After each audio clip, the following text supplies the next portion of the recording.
What's going on, everybody? This is Island Hopper TV, and today we're going to talk about things to know when visiting Manila, Philippines. Let's do it.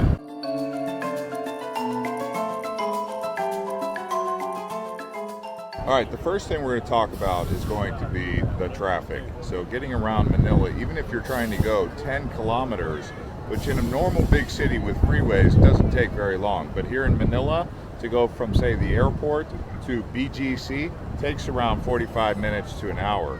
The traffic is extremely congested from about 7 in the morning until around 10 p.m. And then after 10 to about 4 a.m., it's normal. You know, so that's the best time to try and get around, really, is in the early morning hours or late at night. So keep that in mind about the traffic. They are trying to find ways to resolve that situation, like getting more motorbikes on the road, people taking motorbike taxis more, also carpooling, and maybe even considering expanding the subway system and the tram. But as of right now, there's no real end in sight to the traffic problem here in Manila. And when you come to Manila, be ready to go to a lot of malls. I'm right here at Mall of Asia by SM. This here is on the seaside waterfront. When you come to Manila, walk along the Manila Bay area right here at the seaside, especially at sunset. Now, when it comes to nightlife, there's a few areas you should consider, like right here at the seaside area of Manila Bay. They have a nice area to walk around and watch the sunset.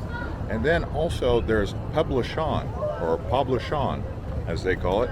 And that's in Makati, near P. Burgos Road. They have some bars around that whole area. And then there's also nightlife to be had in BGC, Bonafacio Global City. Now let's talk about the weather here in Manila, but mostly for the Philippines. Although Manila can have typhoons and other islands don't, or other islands can have serious typhoons and Manila or Luzon will not, because that's the island that Manila is located on. But the big thing to know is that typhoon season is from June until around October, November, thereabouts. That's really the rainy season. I'm here right now in August, and we actually haven't had rain for 3 days, but before that they had about 10 days straight of rain. So it kind of comes in spurts, comes and goes. I'm lucky right now. It's been sunny and beautiful the last few days. Not too hot, but I would say the actual summertime is around March or sometimes even January and December. It can be super hot. August, I haven't found August to be too hot, even with the sun. But when the sun is out, it is a hot sun out here in Manila. Let's talk about the arrival process into the Philippines. So you need to go onto the eTravel website and fill out the form that's called eTravel. And once you get that, you need to put in your hotel accommodation phone number and address, tell them where you're staying. You also need to put in your passport number, as well as tell them what day your onward flight is. Whether you're going back to your home country or going to somewhere else, you need to have at least some information about that put into the actual departure date that you're going to leave this country. You get 30 days. When I arrived here, they also had me fill out a customs form, although they did not collect the customs form. Sometimes they do and sometimes they don't. Now, some facts about Manila in and of itself. It is on the island of Luzon, which is one of the northernmost islands. It's also one of the biggest islands. So down by the south, you'll see Manila Bay on a map. That's where Manila is located. If you look at the entire metro area, which includes Makati, Pasig, and other metropolitan cities like Quezon City, 15 million people. They say actually 14.7 based on the most recent estimates. So it is a large metropolis.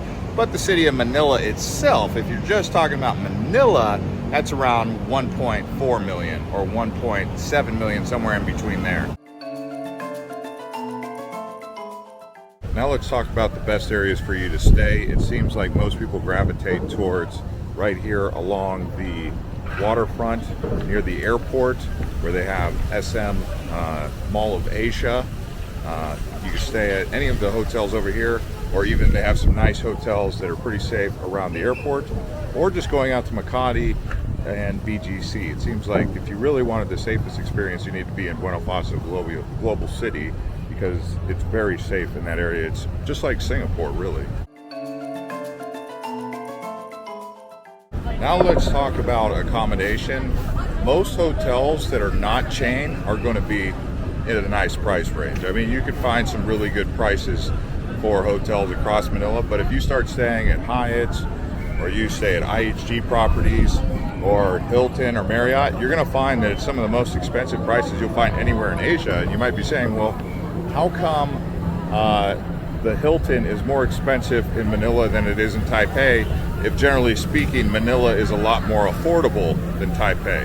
And I don't have that exact answer, but I do know that it is the case. But as far as buying food and getting around town, taxis, all that, it's going to be a very affordable place here. I found Manila to be super cheap. You know, you could easily spend $20, $30 and do a lot in one day. That's for one person. Now let's talk about how much time you need in Manila. So I would say that you can easily do 24 hours here, but you're not going to see very much because of the traffic situation. So plan for 3 days. That's the ideal amount if you really want to get to know Manila at least pretty good. But if you are not really baking into the cake of your itinerary time in Manila, 24 hours, I would stay probably in BGC, and that's about it. Because most people, they usually touch down in Manila and then they go to the other islands like Cebu or Palawan or something like that. So I would say 3 days if you really want to see Manila, and I'll tell you what you need to see when you're here. We're getting these gentlemen some balut. This is a duck egg.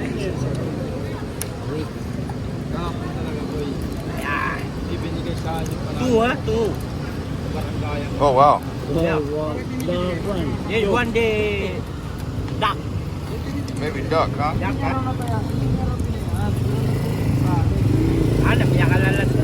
Oh my gosh. The big duck. Big duck. What, you put salt? Oh, yeah. Oh my god. The big duck. Fresh cut potato bar chips. Asparagus. Outside the Hollandaise sauce. And your mashed potato. Ah, yes. Thank you, sir. So some Wagyu and garlic spaghetti. Wow, okay.